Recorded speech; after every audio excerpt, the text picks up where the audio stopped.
Danilo, falando em continuar igual,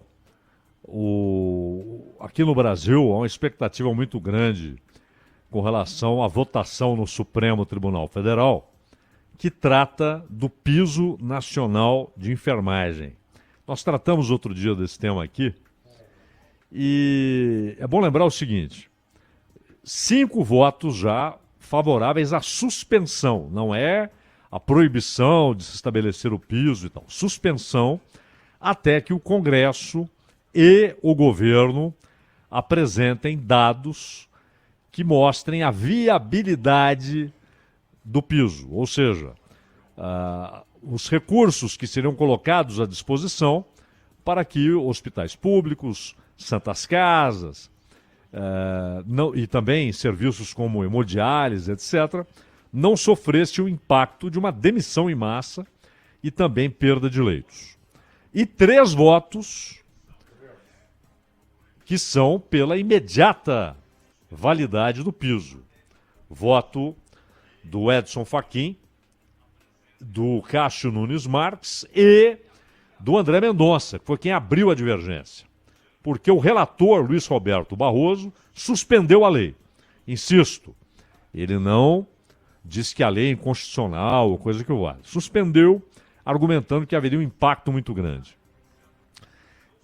E então ele foi acompanhado ali por outros 4 ministros.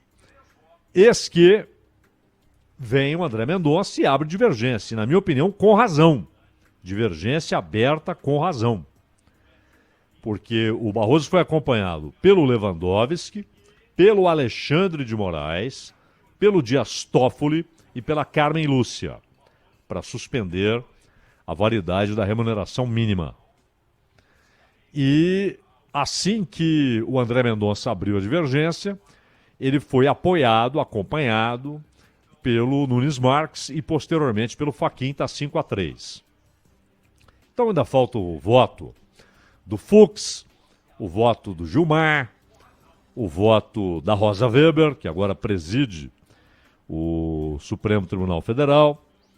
E é interessante observar, né, Danilo?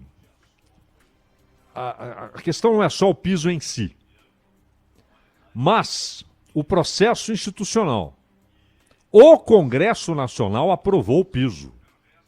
O Congresso Nacional aprovou o piso depois de debates que lá ocorreram.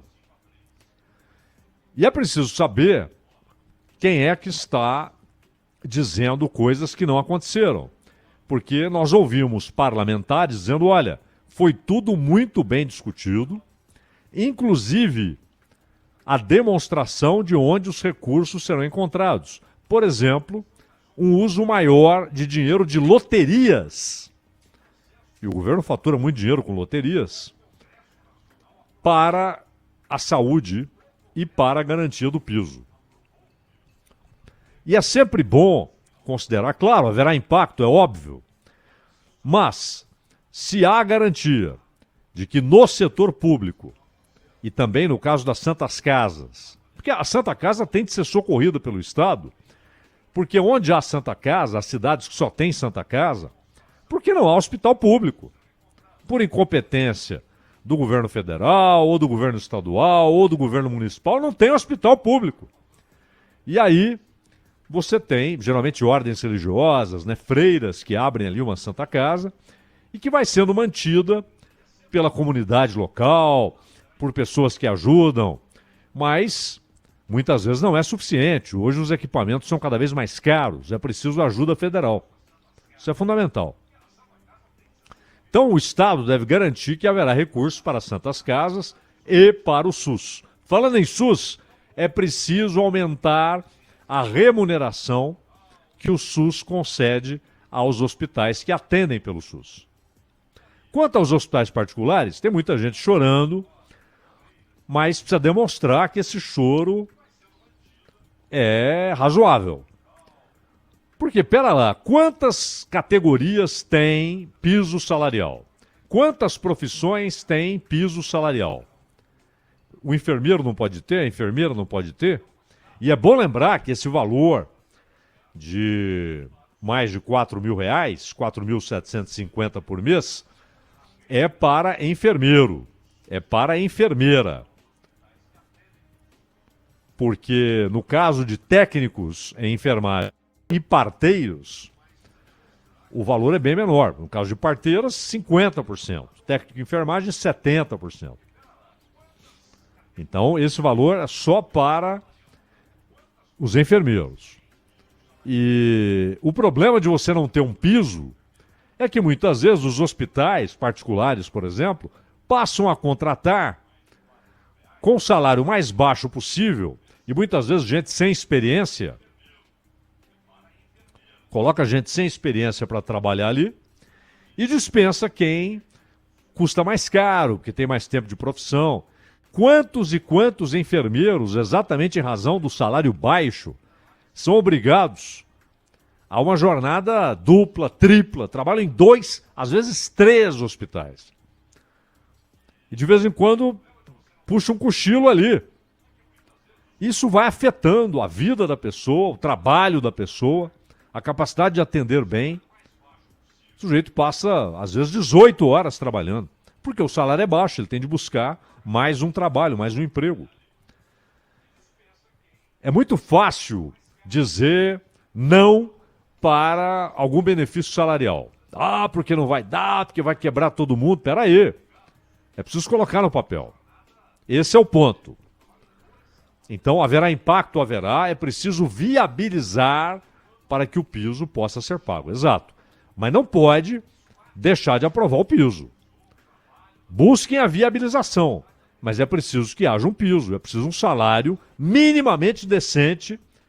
Não adianta, durante a pandemia, escrever e falar odes, elogios aos trabalhadores na saúde, médicos, enfermeiros, técnicos de enfermagem, e, na hora de remunerar esse trabalho, ficar cheio de mesquinharia.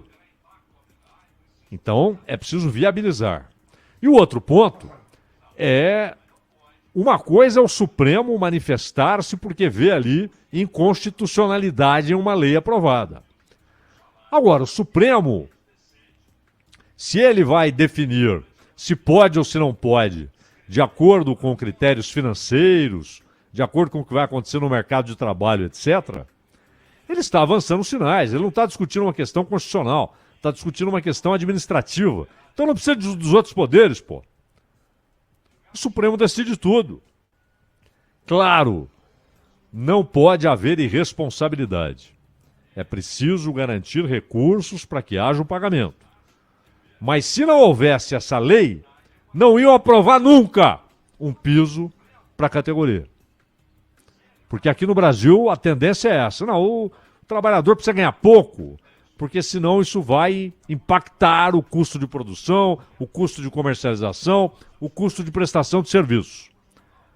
O Brasil tem um salário mínimo, por exemplo, que só é maior na América do Sul do que o da Venezuela. Um país destruído. Que é isso, pô? Você pega um salário mínimo no Chile, está em mais de R$2.000. No Chile, a economia brasileira é muito maior do que a do Chile. Mas aqui é impressionante a tendência a desvalorizar o salário dos trabalhadores. O piso não pode ser colocado irresponsavelmente. Tem de se garantir recursos, mas tem de haver o piso. E se não houvesse essa discussão no Congresso, não haveria piso nenhum. Iriam continuar ignorando a situação trabalhista desses profissionais tão importantes, Danilo.